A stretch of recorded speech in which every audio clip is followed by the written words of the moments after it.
Well, I think that, we saw over the last 4 years some unprecedented antitrust action on tech firms. And so, some of that has come from the public sector. So you had the DOJ winning a landmark case against Google that could still, even at this point, lead to Google being broken up. We're entering the remedy phase now with Google, but also private cases against Google that I expect to go forward. Epic won a case against Google. There's another one coming on ads. So we've had this like pretty unprecedented antitrust action stuff that looks a little like the early days of the cases against Standard Oil at the turn of the 20th century, which were brought forward because of mass political discontent. The Sherman Act that ultimately broke up Standard Oil was passed in 1890, but Standard Oil didn't get broken up until 1912. It wasn't that John Sherman broke up Standard Oil. Ida Tarbell did. She was a political activist. She was the first woman in America to get a science degree. Her father was a Pennsylvania oilman who'd been ruined by John D. Rockefeller. She became an investigative journalist. Colliers paid her to write a long running serialized history of the Standard Oil Company with the very catchy title, The History of the Standard Oil Company, Volumes 1 and 2. It was so popular that it set the world on fire, and an otherwise reluctant Congress and administration took on Standard Oil and smashed the fortune of the richest and most powerful man in the world. So I think that we will continue to see lots of private action against it and also state action. Ironically, GOP state attorney generals love antitrust law against giant companies from big coastal cities. Because if you're committed to not raising taxes, but you don't want to convert your state highways into gravel roads, you got to get the money from somewhere. And you can only screw people with regressive sales taxes to a certain extent before that taps out. And so one of the things you can do is get hundreds of $1 millions out of woke coastal companies and stick it in the state coffers. I think that's why we saw, Ken Paxton, the lavishly corrupt attorney general from Texas, uh, bringing so many antitrust cases against big tech. Partly it's motivated by grievance, but also this very practical consideration. I think we're gonna see big tech hoping to buy off the Trump administration, and I think that the Trump administration is probably going to do a fair bit of antitrust. And they will do antitrust against companies that are guilty, but they will only do because all the companies are guilty. Every merger that is being teed up for the next 4 years violates the plain language of the Clayton Act and the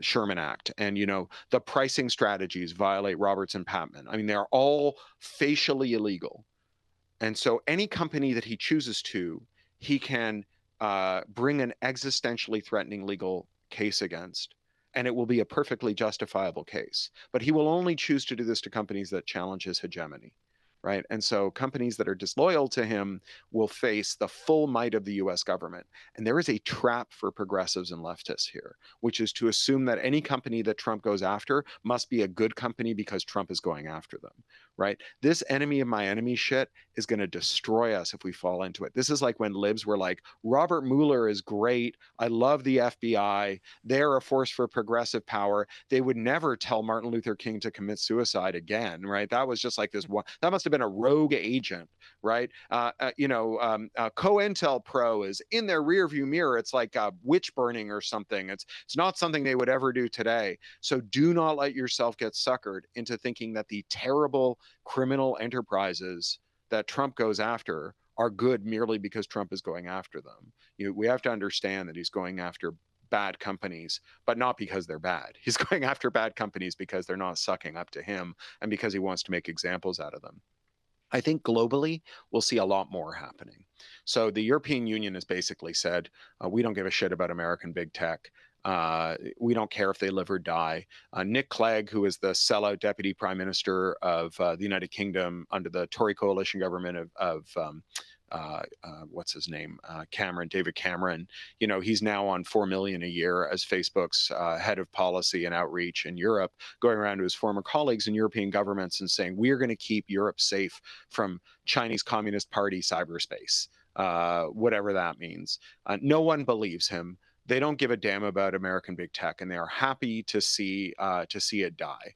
And so they're making some pretty muscular regulation. Some of it very good, some of it not great. Again, don't fall into the trap of thinking just because they're going after terrible companies that they're doing good things either. You can go after terrible companies in bad ways. Like if we say, oh well, terrible companies have to spy on everything their users do and censor things that might be harassment, we are also saying terrible companies have to spy on everything their users do and censor anything that they don't like.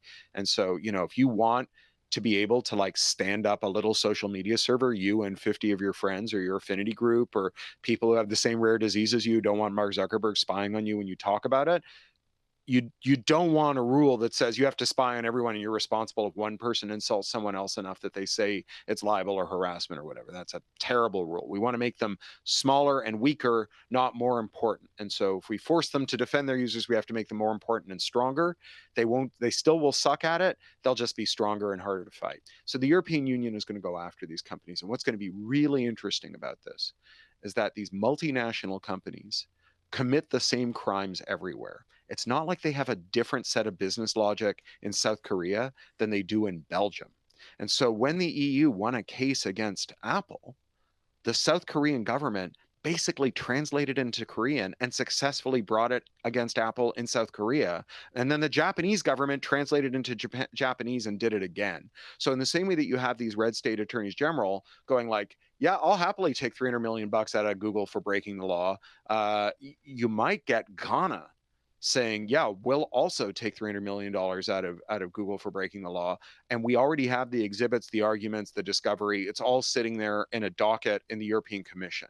And so I think we might get a global set of antitrust enforcement that will be magnified by whatever kind of trade war and xenophobic nonsense Trump gets up to, right? Europeans more than ever and everyone else in the world more than ever are going to be like, under no circumstances should our national security or our national thriving be dependent on an American big tech firm that answers to Donald Trump. And they're not going to want Chinese tech firms either, not because Chinese tech firms are necessarily worse, although some of them are, but because fool me once, shame on me, right?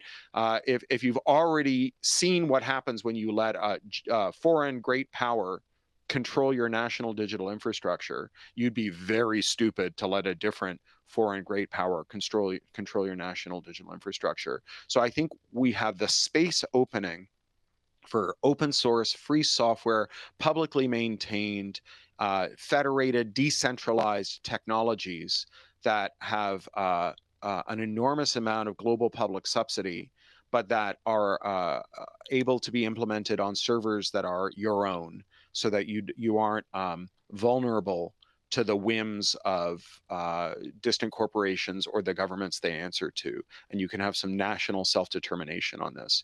So in some ways, we're entering a period where there's a lot of tactics available to us.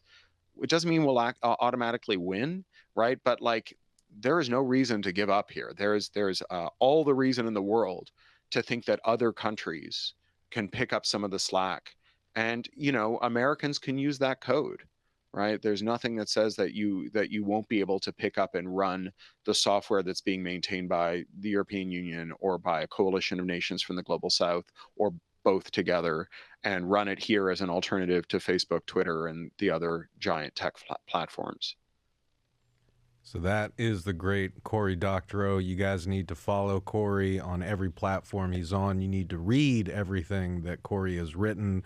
I implore you. You will not have a bad experience. Every book is incredible and worth reading.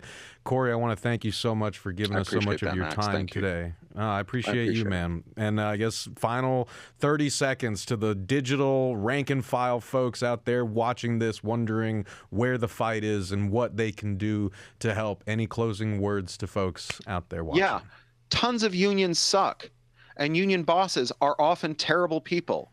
And that means that you have to take over your goddamn union and replace them, like we did with the UAW, right? The worst union can be reformed and made accountable to its workers.